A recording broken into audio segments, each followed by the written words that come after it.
দিনাজপুর জেলার ৬টি সংসদীয় আসনে সকাল 7:30টা থেকে একযোগে ভোট গ্রহণ শুরু হয়েছে এবং সর্বত্র এখন পর্যন্ত যেটি জানতে পেরেছি সর্বত্র শান্তিপূর্ণভাবে ভোট গ্রহণ চলছে। সকালের দিকে ভোট কেন্দ্রগুলিতে কিছুটা ভিড় লক্ষ্য করা গেলেও আসলে এখন পর্যায়ক্রমে ভোটার উপস্থিতি কিছুটা কম অনুভূতি হচ্ছে। কোনো কেন্দ্রে হয়তো পুরুষ ভোটার বেশি, নারী ভোটার কম, কোনোটাতে নারী ভোটার বেশি, পুরুষ ভোটার কম এবং ভোট আসলে শান্তিপূর্ণভাবে চলছে। আমি যদি বলি যে দিনাজপুরের 6টি সংসদীয় এই আসনে মোট 844টি ভোট কেন্দ্রে ভোট গ্রহণ চলছে এবং এই ভোট কেন্দ্রগুলোর যে ঝুঁকিপূর্ণ বিবেচনা করে আপনার 493টি সিসি ক্যামেরা স্থাপন করা হয়েছে এবং এখানে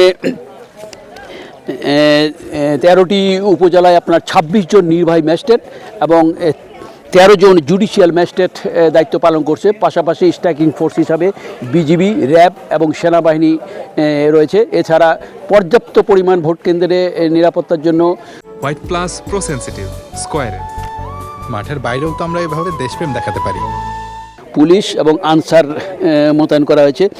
আমি জেলা নির্বাচন কর্মকর্তার সাথে কথা বলেছি। তিনি যেটি জানিয়েছেন যে এখন পর্যন্ত তার কাছে কোনো ধরনের অভিযোগ আসেনি এবং সর্বত্র শান্তিপূর্ণভাবেই ভোট গ্রহণ চলছে এবং বিরতিহীনভাবে বিকেল 4:30টা পর্যন্ত আসলে ভোট গ্রহণ চলবে।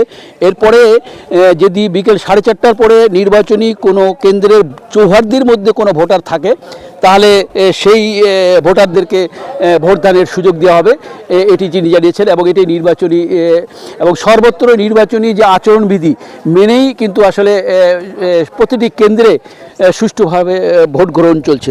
আমি যদি বলি যে আসলে আমি আছি এখন দিনাজপুর 5 আসরে। এটি হচ্ছে এখানে এনসিপির একমাত্র প্রার্থী দিনাজপুর 6টি আসনে ডক্টর আব্দুল আহাদ লড়ছেন ধানের শীষের বিপক্ষে এবং এখানে আসলে বিএনপির একজন শক্তিশালী বিদ্রোহী প্রার্থী রয়েছে।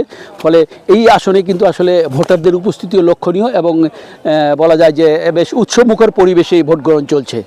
এই ছিল আমার কাছে নির্বাচনের সর্বশেষ সংবাদ।